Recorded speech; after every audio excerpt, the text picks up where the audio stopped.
Media बंधुओं, जैसा कि आप लोगों को ये विदित है कि आज मेरा 70वां जन्मदिन है और इस मौके पर सबसे पहले मैं मीडिया बंधुओं व देशवासियों को तथा बीएसपी के सभी छोटे बड़े पदाधिकारियों, कार्यकर्ताओं एवं शुभ चिंतकों आदि को भी नव वर्ष सन 2026 की हार्दिक बधाई एवं शुभकामनाएं देती हूँ। साथ ही साथ ये नव वर्ष इन सभी की जिंदगी में अपार तरक्की व खुशहाली आदि लाए, कुदरत से ये भी कामना करती हूँ। इसके साथ ही अब मैं अपने जन्मदिन के संबंध में ये कहना चाहूँगी कि नव वर्ष के पहले महीने में ही आज के दिन अर्थात दिनांक 15 जनवरी को पूरे देश भर में बीएसपी के लोग मेरा जन्मदिन पार्टी व मूवमेंट के हित में इसे जन कल्याणकारी दिवस के रूप में बहुत ही सादगी के साथ मनाते हैं और इस मौके पर पार्टी के वरिष्ठ लोग खासकर आम जनहित से जुड़ी उन जन कल्याणकारी योजनाओं के बारे में बताते हैं जिन्हें यहाँ यूपी में बीएसपी की 4 बार मेरे नेतृत्व में रही सरकार में शुरू किया गया था तथा उन्हें कांग्रेस, बीजेपी व अन्य विरोधी पार्टियों की सरकारों की तरह अधिकांश सरकारी कागजों में ही दर्ज करा के नहीं छोड़ दिया था, बल्कि जमीनी हकीकत में भी लागू करके दिखाया था, जिनसे फिर यूपी में सर्व समाज में से विशेषकर गरीबों, मजदूरों, बेरोजगारों, किसानों, व्यापारियों, कर्मचारियों, युवाओं, महिलाओं, छात्रों व अन्य मेहनतकश लोगों के साथ साथ यहाँ दलितों, आदिवासियों, पिछड़े वर्गों, मुस्लिम एवं अन्य धार्मिक अल्पसंख्यक समाज के लोगों की भी स्थिति में काफ़ी सुधार आया है और अब अपने राजनीतिक लाभ के लिए उनमें से कुछ योजनाओं की नकल करके केंद्र व राज्यों की भी सरकारें इनका नाम व थोड़ा स्वरूप आदि बदलकर इन्हें चला भी रही है। लेकिन ये भी सच है कि उनके प्रति इनकी नीयत व सोच सही नहीं होने की वजह से इन पार्टियों की सरकारें इन्हें कोई खास लाभ नहीं दे पा रही। इसके साथ साथ यहाँ मैं ये भी बताना चाहती हूँ कि हमारी पार्टी की रही सरकार द्वारा जिन लोगों के हित व कल्याण के लिए यहाँ असंख्य जन कल्याणकारी योजनाएं शुरू की गई हैं, जिनसे इन्हें काफ़ी लाभ पहुँचा है, उन्हें हमेशा लोगों के दिल व दिमाग में बरकरार बनाए रखने व साथ ही उनमें बीएसपी के प्रति आस्था व निष्ठा आदि बनाए रखने के लिए भी पार्टी व आम जनहित में हर वर्ष की तरह इस वर्ष भी पूरे देश भर में आज मेरा जन्मदिन जन कल्याणकारी दिवस के रूप में मनाया जा रहा है, जिसके लिए मैं पार्टी के सभी लोगों का हार्दिक दिल से आभार प्रकट करती हूँ। साथ ही हमेशा की तरह आज भी मैं अपने जन्मदिन के मौके पर ये बताना जरूरी समझती हूँ कि हमारी पार्टी की रही सरकार ने देश में समय समय पर दलित एवं अन्य उपेक्षित वर्गों में जन्मे हमारे महान संतों, गुरुओं व महापुरुषों में भी खासकर महात्मा ज्योतिराव फूले, श्री छत्रपति शाहू जी महाराज, श्री नारायण गुरु, बाबा साहब डॉक्टर भीमराव अंबेडकर एवं मान्यवर श्री कांशीराम जी आदि को भी विभिन्न स्तर पर पूरा आदर सम्मान दिया है और इनके नाम पर यहाँ अनेकों भव्य व ऐतिहासिक स्थल बनाए गए हैं तथा इनकी विशाल प्रतिमाएं लगाई गई हैं। साथ ही जनहित में अनेकों विशाल पार्क व गार्डन आदि भी बनाए गए हैं। इसके साथ साथ इनके नाम पर अनेकों नए जिले बनाए गए हैं तथा आम जनहित की भी असंख्य योजनाएं शुरू की गई हैं, जिनके अब अपने राजनीतिक स्वार्थ में विरोधी पार्टियों की सरकारें भी नकल कर रही हैं और जिनकी शुरू से ही इनके प्रति सोच व नियत मुंह में राम व बगल में छुरी की तरह ही बनी रही हैं, जिसमें अभी तक कुछ भी बदलाव नहीं आया है। इतना ही नहीं बल्कि इनके बताए हुए रास्तों पर चलकर ही हमारी पार्टी की रही सरकार ने हर मामले में व हर स्तर पर बहुजन समाज के लोगों को प्राथमिकता देते हुए यहाँ सर्वजन हिताय व सर्वजन सुखाय की नीतियों एवं सिद्धांतों पर आधारित ही सरकार चलाई है। ऐसे सभी संतों, गुरुओं व महापुरुषों को भी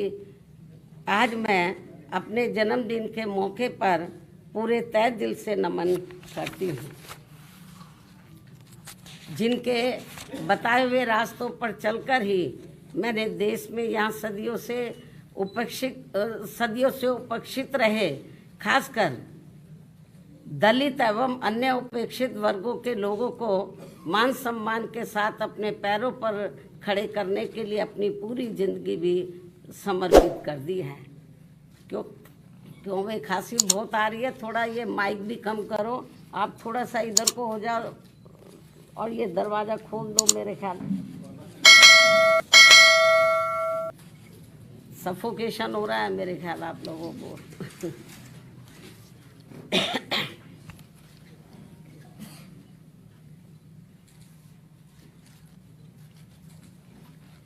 मैं आपको बता रही थी अभी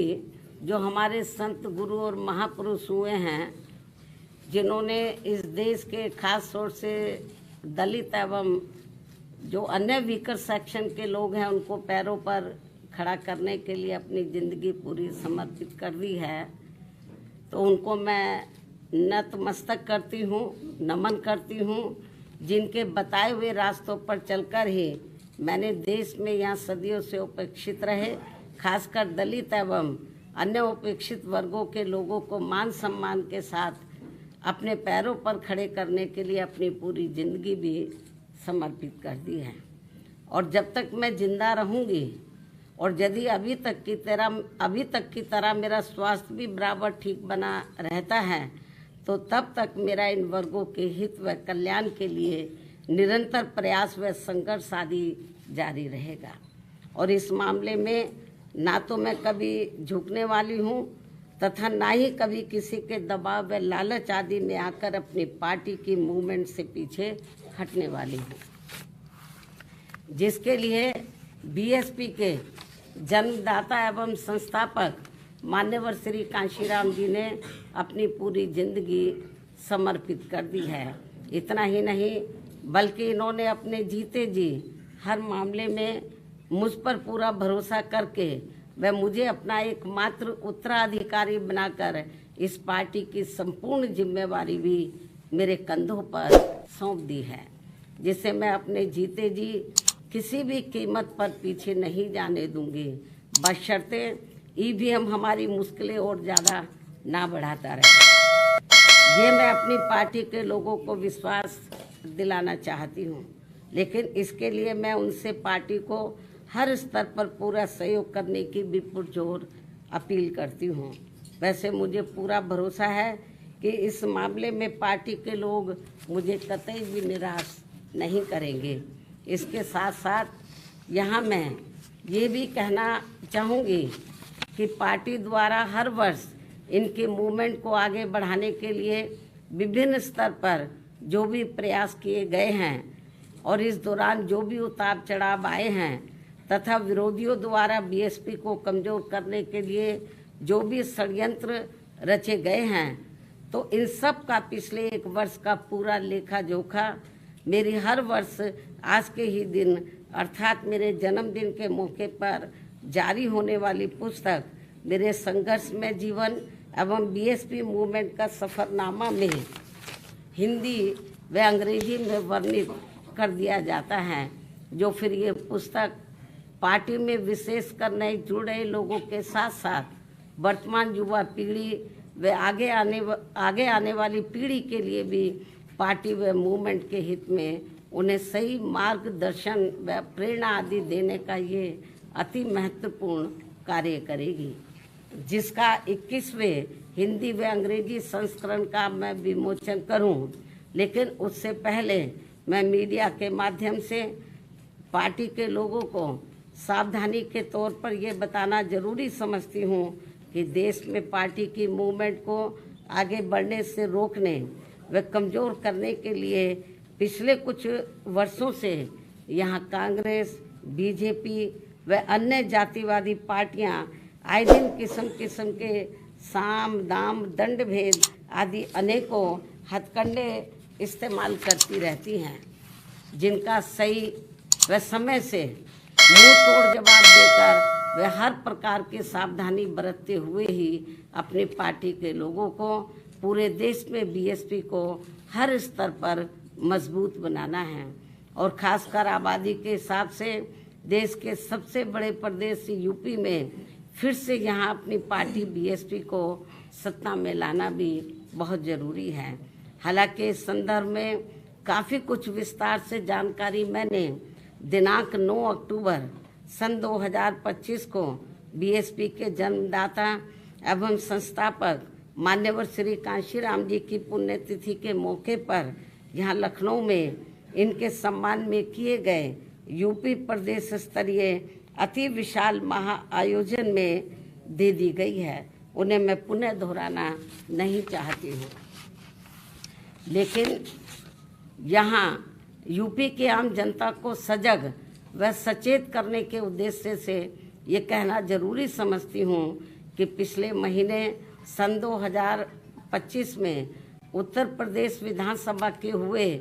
शीतकालीन सत्र के दौरान राजधानी लखनऊ में अकेले बीजेपी के ही नहीं बल्कि सपा व कांग्रेस के भी ब्राह्मण समाज के सभी विधायकों तथा सरकार के मंत्री आदि ने भी एक जगह इकट्ठा होकर अपने ब्राह्मण समाज की वर्तमान बीजेपी की सरकार में भी हर स्तर पर हो रही उपेक्षा तथा इन पर आए दिन हो रही जुर्म जाति आदि को भी लेकर काफ़ी चिंता व्यक्त की गई है और ये स्वाभाविक भी है। जबकि यूपी में हमारी पार्टी ने पिछले कई हुए विधानसभा आम चुनाव में टिकट देने व सरकार बनने पर अन्य वर्गों की तरह ब्राह्मण समाज को भी हर स्तर पर उचित भागीदारी दी है। साथ ही इनके ऊपर किसी भी प्रकार से कोई भी अन्याय अत्याचार आदि नहीं होने दिया है, जिसे ध्यान में रखकर अब यहाँ ब्राह्मण समाज को भी कांग्रेस, बीजेपी व सपा आदि इन पार्टियों के किसी भी बहकावे में नहीं आना चाहिए। वैसे भी अब ब्राह्मण समाज को किसी का भी चोखा बाटी आदि नहीं चाहिए और न ही वे किसी की धमकी से भी डरने वाले हैं, बल्कि उन्हें हर स्तर पर पूरा मान सम्मान व उचित प्रतिनिधित्व तथा रोटी रोजी के भी साधन चाहिए। साथ ही इनके ऊपर कोई भी जुर्म जाति आदि नहीं होनी चाहिए, जो ये सब इनकी चाहत अभी तक बीएसपी की सरकार में ही पूरी हुई है। और इस बार बीएसपी की सरकार बनने पर फिर से इनकी ये सब चाहत जरूर पूरी की जाएगी। इनके साथ साथ क्षत्रिय व वैश्य समाज आदि के भी हित व कल्याण का तथा इनकी सुरक्षा आदि का भी हर मामले में पूरा ध्यान रखा गया है और आगे भी रखा जाएगा। वैसे भी हमारी पार्टी की रही सरकार ने हमेशा यहाँ सर्व समाज के हित व कल्याण का हर मामले में वे हर स्तर पर पूरा ध्यान रखा है। खासकर जाट समाज जो ज़्यादातर खेती किसानी का कार्य करता है, उनकी खेती करने के लिए खाद्य सहित अन्य सभी सुविधाओं की समय से उचित व्यवस्था की है। साथ ही गन्ना किसानों को तो काफ़ी बढ़ाकर दाम दिया है। इनकी अन्य फसलों का भी उन्हें उचित दाम दिया है और अब सरकार बनने पर और अब आगे सरकार बनने पर इनका इसी प्रकार आगे भी जरूर पूरा ध्यान रखा जाएगा। इसके साथ साथ जाट समाज के शिक्षित बेरोजगार युवाओं को भी सभी विभागों में व खासकर पुलिस भर्ती में बिना कोई रिश्वत के उन्हें काफ़ी सरकारी नौकरी भी दी है। अन्य वर्गों की तरह इनके ऊपर भी कोई जुल्म जाति आदि नहीं होने दी गई है। राजनीति में भी इनको उचित भागीदारी दी है और अब इनको भी अपने हित व कल्याण में बीएसपी से जुड़कर अपनी पार्टी बीएसपी की ही सरकार बनाना बहुत ज़रूरी है। इतना ही नहीं बल्कि यहाँ दलितों, पिछड़ों, मुस्लिम व अन्य धार्मिक अल्पसंख्यक समाज के लोगों के हितों का तो बीएसपी की रही सरकार में हर स्तर पर इनका प्राथमिकता के आधार पर विशेष ध्यान रखा गया है और इनके ऊपर कोई भी अन्याय, अत्याचार आदि नहीं होने दिया है। आगे भी इन वर्गों का विशेष ध्यान रखा जाएगा। इसके अलावा हमारी पार्टी की रही सरकार ने किसी के भी मंदिर, मस्जिद व चर्च आदि को भी कोई क्षति नहीं पहुंचने दी है। इस प्रकार से हमारी पार्टी की रही सरकार ने यूपी की आम जनता को हर मामले में व हर स्तर पर काफ़ी बेहतरीन सरकार दी है। हालांकि प्रदेश की आम जनता ने यहाँ कांग्रेस, बीजेपी व सपा आदि का भी शासनकाल देखा है और खासकर सपा के शासनकाल में तो यहाँ अधिकांश गुंडों, बदमाशों, माफियाओं व भ्रष्ट लोगों का ही राज चलता रहा है, जिसमें इनके खुद के समाज को छोड़कर अधिकांश अन्य सभी वर्गों का शोषण होता रहा है। और इस मामले में दलित वर्ग के लोगों का तो इनकी सरकार में सबसे ज़्यादा उत्पीड़न हुआ है, जिनके समाज के बीएसपी की प्रमुख नेता को भी सपा से अलग होने पर, जब गठबंधन की सरकार थी तो सपा से अलग होने पर दिनांक 2 जून सन 1995 को यूपी के लखनऊ सरकारी गेस्ट हाउस में मेरे ठहरने के दौरान वहां सरकारी मशीनरी की मदद से सपा के कई हजार गुंडों व बदमाशों आदि ने जो उस दिन मेरे ऊपर जानलेवा हमला करने का पूरा प्रयास किया है, ये सब भी किसी से छिपा नहीं है। इसके अलावा दलित एवं अन्य पिछड़े वर्गों में जन्मे हमारे महान संतों, गुरुओं व महापुरुषों की भी इनकी सरकार में हर स्तर पर काफ़ी उपेक्षा की गई है। संसद में दलितों के पदोन्नति में आरक्षण से संबंधित लाए गए बिल को भी सपा के सांसदों द्वारा फाड़ दिया गया था। मान्यवर श्री कांशीराम जी के देहांत होने पर इनकी सरकार द्वारा इनके सम्मान में एक दिन का भी राजकीय शोक घोषित नहीं किया गया था। पिछड़े वर्गों का भी आरक्षण संबंधी ज़्यादातर लाभ इनकी सरकार में केवल इनका खुद का अपना समाज ही उठाता रहा है। मुस्लिम समाज भी ज़्यादातर उपेक्षित ही रहा है। यह है इनके पीडीए की असली पहचान। वहीं दूसरी तरफ बीएसपी की रही सरकार में हमने किसी भी वर्ग व धर्म के लोगों के साथ किसी भी मामले में कोई पक्षपात आदि नहीं होने दिया है और हमने पिछड़े वर्गों में इनके खुद के यादव समाज के हितों का भी पूरा ध्यान रखा है, आगे भी रखेंगे। प्रदेश में सभी विरोधी पार्टियों की रही सरकारों की तरह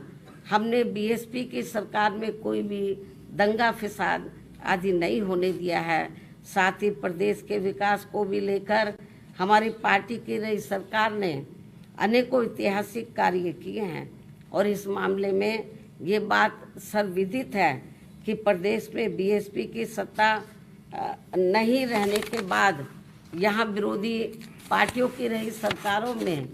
जितने भी एक्सप्रेस वे बने हैं और अब दिल्ली के नज़दीक जिला गौतम बुद्ध नगर में नोएडा अंतर्राष्ट्रीय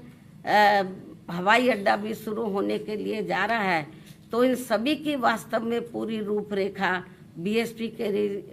की रही सरकार में ही तैयार हो गई थी। एक आदि बड़े एक्सप्रेस वे तो मेरी सरकार में ही बन गए थे। हालांकि ये सभी कार्य मेरी सरकार के रहते ही पूरे हो जाते यदि उस समय केंद्र की रही कांग्रेस पार्टी की सरकार अपनी जातिवादी मानसिकता के चलते इन कार्यों में रुकावटें नहीं डालती। इस प्रकार से यहाँ बीएसपी का चारों बार का रहा शासनकाल हर मामले में काफ़ी बेहतरीन शासनकाल रहा है, जिसे प्रदेश व आम जनहित में फिर से सत्ता में लाना बहुत ज़रूरी है, क्योंकि अब यूपी में कांग्रेस व सपा की रही सरकार की तरह वर्तमान में बीजेपी की चल रही सरकार में भी यहाँ की आम जनता व विशेषकर दलित एवं अन्य उपेक्षित वर्गों के लोग हर स्तर पर काफ़ी ज़्यादा दुखी व परेशान हैं। इनके नेता लोग मौजूदा सरकार में अधिकांश अपने खुद के नफ़े नुकसान में ही लगे रहते हैं। इनका अपने समाज के नफ़े नुकसान से कोई लेना देना नहीं है, ऐसा इन वर्गों के लोगों का मानना है। अभी भी प्रदेश में कानून व्यवस्था सपा की रही सरकार की तरह काफ़ी बिगड़ी हुई है। सरकार को बिना पक्षपात के काफ़ी सख्ती करने की ज़रूरत है। ऐसी स्थिति में यूपी की आम जनता बीएसपी के 4 बार के रहे शासनकाल को याद करके अब यहाँ बीएसपी को सत्ता में लाने का काफ़ी हद तक अपना मन बना चुकी है, जिसे पूरा करने के लिए इस बार होने वाले विधानसभा आम चुनाव में मैं खुद भी कोई कसर छोड़ने वाली नहीं हूँ। ये मेरा पुनः वायदा है। और जब यूपी में इस बार होने वाले विधानसभा आम चुनाव में हमारी पार्टी की पूर्ण बहुमत की सरकार बन जाती है, जिसकी काफ़ी उम्मीद भी है, तब फिर हमारी पार्टी सन 2007 में पूर्ण बहुमत की बनी सरकार की तरह ही यहाँ हर मामले में व हर स्तर पर सर्वजन हिताय व सर्वजन सुखाय की नीतियों एवं सिद्धांतों पर आधारित ही सरकार चलाएगी। ये भी मैं यूपी की जनता को विश्वास दिलाना चाहती हूँ, जिसकी इस समय यूपी की जनता को व खासकर दलित एवं अन्य उपेक्षित वर्गों के लोगों को तथा विभिन्न क्षेत्रों में कार्यरत दुखी व पीड़ित लोगों को भी काफ़ी ज़रूरत है। वैसे भी इस समय यहाँ अकेले बहुजन समाज के लोग ही नहीं, बल्कि अन्य सभी समाज के लोग भी अपनी विभिन्न समस्याओं को लेकर काफ़ी ज़्यादा दुखी व परेशान हैं। यहाँ कानून व्यवस्था भी ठीक नहीं है। ऐसे में अब यहाँ यूपी की आम जनता बीएसपी को ही पुनः सत्ता में लाना चाहती है, किंतु उसके लिए पार्टी को हर स्तर पर मजबूत बनाना बहुत ज़रूरी है। और यदि इस बार यह विधानसभा के आम चुनाव होने से पहले हमारी पार्टी हर स्तर पर मजबूत हो जाती है, और जिसके लिए अभी से ही पार्टी के लोग पूरे जी जान से जुटे भी हैं, तो तब फिर अपनी पार्टी को इस बार यहाँ सत्ता में आने से कोई रोक नहीं सकता है, बशर्ते यहाँ प्रदेश के आम जनता चुनाव के दौरान कतई भी गुमराह नहीं होती है। इसके साथ साथ पिछले कई चुनावों की तरह इस बार भी होने वाले विधानसभा चुनाव में ईवीएम में धांधली व बेईमानी आदि नहीं की जाती है, जिसकी ये आम चर्चा है। लेकिन इसके बावजूद भी हमारी पार्टी ये सोचकर देश में सभी चुनाव पूरी तैयारी व दमदारी के साथ लड़ती है, पता नहीं कब ईवीएम में धांधली व बेईमानी आदि कराने वालों का सिस्टम फेल हो जाए, तो तब फिर चुनाव में सही रिजल्ट आ सकता है। ऐसा भी लोगों का मानना है। वैसे अब पूरे देश में ईवीएम के विरोध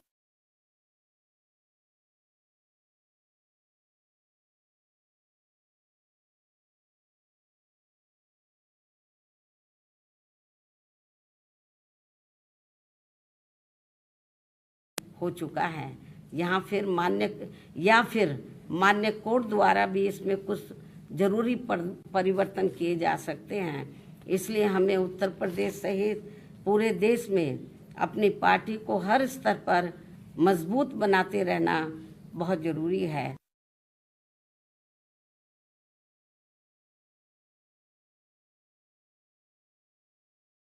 का भी कार्य चल रहा है, उसमें भी काफी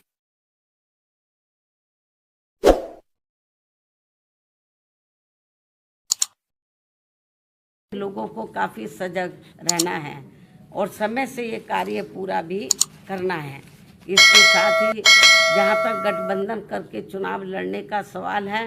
तो इस संबंध में फिर से यहाँ मैं अपनी पार्टी का स्टैंड स्पष्ट कर देना चाहती हूँ कि हमारी पार्टी का गठबंधन करके चुनाव लड़ने के मामले में अभी तक का अधिकांश अनुभव यही रहा है कि गठबंधन करके चुनाव लड़ने से हमारी पार्टी को फायदा कम व नुकसान ज़्यादा होता है तथा इससे पार्टी का वोट प्रतिशत भी काफ़ी हद तक कम हो जाता है। जबकि बीएसपी से गठबंधन करके चुनाव लड़ने वाली पार्टी को पूरा फायदा पहुंच जाता है, क्योंकि गठबंधन में बीएसपी का खासकर दलित बेस वोट तो गठबंधन करने वाली पार्टी को पूरा ट्रांसफर हो जाता है, किंतु उनका विशेषकर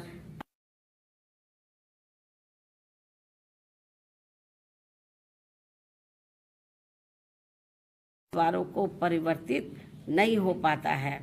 और फिर ये वोट दूसरी पार्टी को ही चला जाता है, जिनका नेतृत्व जातिवादी पार्टियों के हाथों में होता है। यही मुख्य वजह है कि देश में अधिकांश पार्टियां बीएसपी से गठबंधन करके चुनाव लड़ना चाहती हैं, क्योंकि उनको फ़ायदा पहुंचता है। लेकिन गठबंधन करने के मामले में हमें बीएसपी के हित को भी देखना बहुत ज़रूरी है। ऐसी स्थिति में अब हमारी पार्टी उत्तर प्रदेश सहित पूरे देश में विधानसभा व लोकसभा का भी आम चुनाव अकेले ही लड़ना ज़्यादा बेहतर समझती है और यूपी में जब इस बार चुनाव होगा अकेले ही चुनाव लड़ेगी। कोई गलतफहमी किसी को भी अपने आप में पैदा नहीं करनी चाहिए। इसलिए अब हमारी पार्टी ने उत्तर प्रदेश सहित पूरे देश में सभी छोटे बड़े चुनाव अकेले ही लड़ना ज़्यादा उचित समझा है और अब हमारी पार्टी किसी भी चुनाव में किसी भी पार्टी के साथ किसी भी प्रकार का कोई भी गठबंधन करके चुनाव नहीं लड़ेगी। लेकिन इस संबंध में यहाँ मैं ये भी कहना चाहूँगी, जब आगे चलकर हमारी पार्टी को ये पूरा भरोसा हो जाएगा, आपकी नई बात कर रही हूँ, बरसों लगेंगे अभी, जब आगे चलकर हमारी पार्टी को ये पूरा भरोसा हो जाएगा कि बीएसपी से गठबंधन करके चुनाव लड़ने वाली पार्टी अपनी पार्टी का खासकर अपर कास्ट समाज का वोट उनकी जातिवादी मानसिकता व सोच आदि को बदलकर हमारी पार्टी को ट्रांसफ़र करा सकती है, तब फिर उस समय गठबंधन करके चुनाव लड़ने को लेकर जरूर सकारात्मक निर्णय लिया जा सकता है। इसमें बरसों लगेंगे। जब तक ये जातिवादी व्यवस्था रहेगी, मानसिकता लोगों के नहीं बदलेगी, बहुत मुश्किल है। जो फिलहाल हमें यहाँ अभी तक किसी भी पार्टी में ऐसा होता हुआ नज़र नहीं आ रहा है। लेकिन ये भी सच है कि हमारी पार्टी द्वारा अपर कास्ट समाज के जिन लोगों की जातिवादी मानसिकता व सोच आदि को बदल दिया गया है, लेकिन ये भी सच है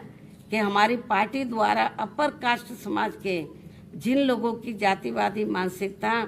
व सोच आदि को बदल दिया गया है, उनका वोट तो बिना गठबंधन के ही सीधा बीएसपी को मिल जाता है। और इनका इस बार पहले से भी उम्मीद है कि इनका इस बार पहले से भी कहीं ज़्यादा ये वोट हमारी पार्टी को जरूर मिल जाएगा। अपर कास्ट समाज का ऐसा पार्टी का मानना है। इसके साथ साथ प्रदेश में दलित, पिछड़ा व मुस्लिम एवं अन्य धार्मिक अल्पसंख्यक समाज का भी वोट इस बार पहले से कई गुना ज़्यादा बीएसपी को ही मिलने वाला है और फिर सपा का पीडीए भी देखता ही रह जाएगा, जिसकी पार्टी को पूरी उम्मीद भी है, क्योंकि अब यहाँ सब समाज के लोग कांग्रेस, बीजेपी व सपा आदि के शासनकाल को काफ़ी आजमा चुके हैं, जबकि बीएसपी का 4 बार का रहा शासनकाल हर मामले में व हर स्तर पर काफ़ी लोकप्रिय रहा है। और अब ये लोग इन पार्टियों के बहकावे में ना आकर अपनी एकमात्र हितैषी पार्टी बीएसपी को इस बार सत्ता में जरूर लाएंगे, जिसकी काफ़ी संभावना भी है। और ये कुछ ज़रूरी बातें पार्टी व मूवमेंट के हित में आज मैंने अपने जन्मदिन के मौके पर मीडिया के जरिए पूरे देश में अपनी पार्टी के लोगों के सामने रखी है। हालांकि मुझे पूरा भरोसा है कि पूरे देश में पार्टी के लोग मेरी इन सब बातों को गंभीरता से लेते हुए अब अपनी पार्टी को जरूर मजबूत, ऑफ कर दो इसको भाई, जरूर मजबूत बनाएंगे, जो यही इनका मेरे जन्मदिन पर खास तोहफा भी होगा। और अब मैं पार्टी व मूवमेंट के हित में अपनी लिखी गई पुस्तक का विमोचन करती हूँ।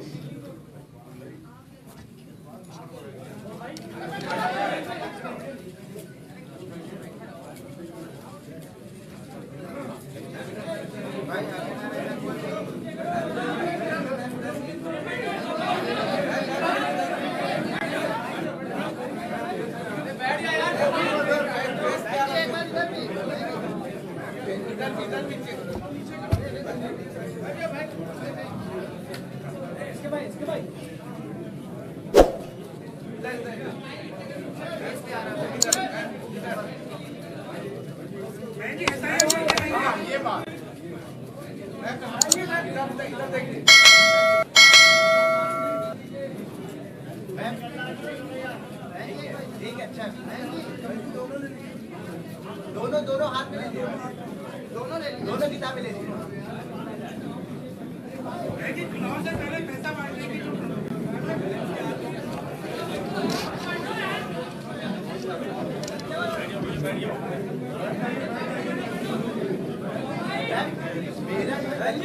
साथ अन्याय हो रहा है। SIR में जो राज्य निर्वाचन आयोग और केंद्रीय निर्वाचन आयोग में जो 4 करोड़ के आसपास वोटों का डिफरेंस आया है, उस पर आप कुछ कहेंगे? इन्हीं जरूरी